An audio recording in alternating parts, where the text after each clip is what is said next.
No. Crocobot, or Crocotobot, Crocbot and Octobot fusion, Eggman sub-boss. During Sonic's absence, Robotnik synthesized two of his pre-existing artificial creations into a robotic split personality that currently serves as his sub-boss on the conquered continent of Down Under. The Iron Queen, Knuckles' foe, Eggman and Mammoth Mogul rival. Sorceress of limited power who resides in the Far East, hasn't been seen in quite some time. However, in an upcoming arc, the Iron Queen will make a play for more power than she ever possessed. After her mystical abilities allow her to discover the Master Grotto deep beneath Mobius' surface, she will cast a spell to cause a disturbance along with an underground fault line. This will cause an earthquake that unearths and expose the Master Grotto, but the Iron Queen will find that both Eggman and Mogul want her newly excavated treasure. She casts a spell to make Knuckles into a puppet in the fight to claim her prize until the Master Grotto energies make him too powerful for her to control. Alright, hold on for a sec. I know this has gone over an hour, so I do apologize. Get some water here. Oh, it's better. Alright, continuing on.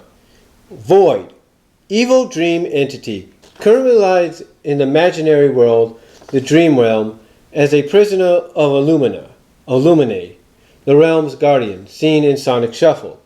Void's light half is Lumine Flowlight, who insists in Lumine in guarding the precious stone. Alright, Gala Nai,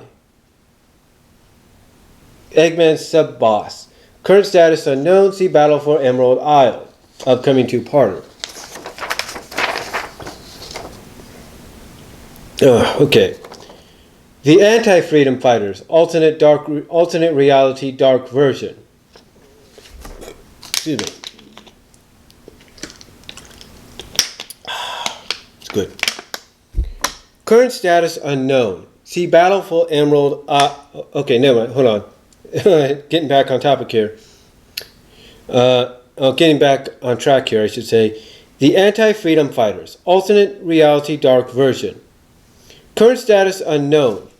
Evil alternate reality versions of Sally, Tails, Antron, Bunny, and Zephyr St. John. More of a joke than a threat. Evil Sonic. Sonic's alternate reality dark version. Banished from the Anti-Mobius, currently resides in a prison cell in the No Zone under the watch of Sonic the Zone Cop.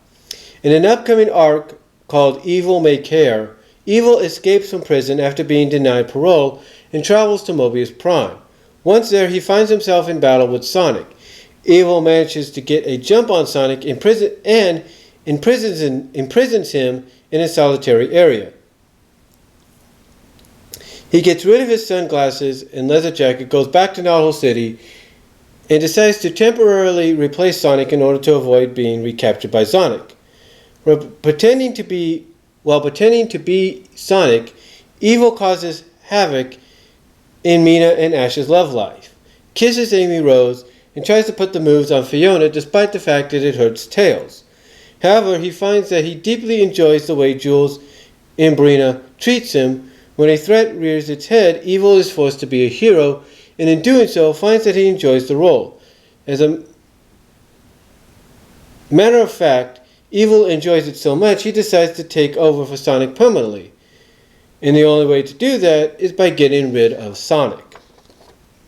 Jack Rabbit, Eggman's sub-boss, currently lives in Sandblast City, which was conquered by Robotnik.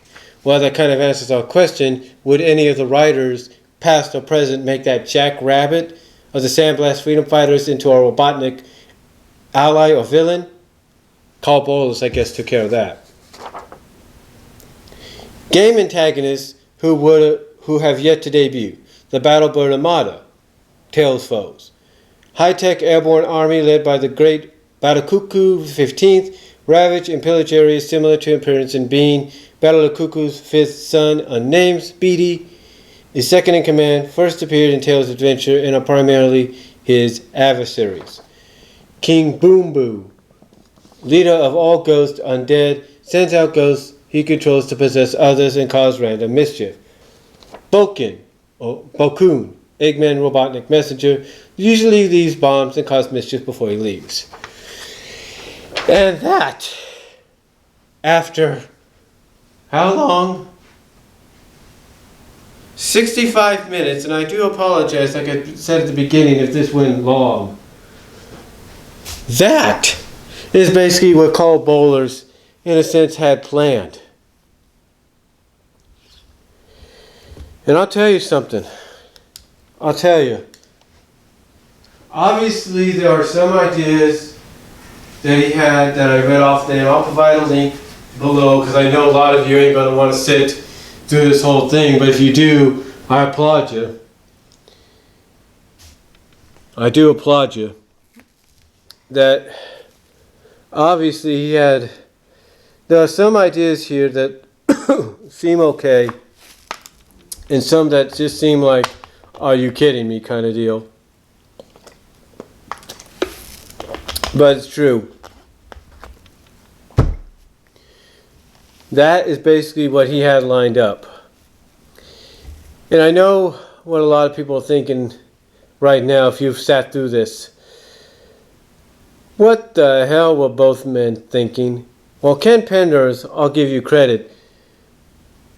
At least he had stuff planned up to 200. Bollars here sounds like he had things planned up for a lot longer than that.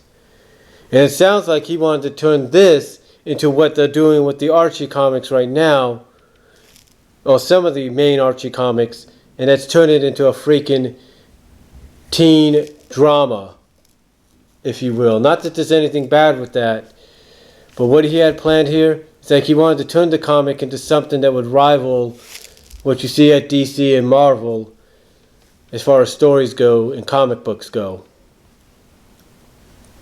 So, I don't really know what to say besides hope you guys enjoyed listening to that. I'll provide the link down below because again, I know a lot of you may not have sat through this. If you did, I give you applause. So, that's all I'm going to say, folks. So, I'm going to take a break for right now. I'll talk to you all later. I am out. God bless. Take care. Comment below if you have taken your time to watch this.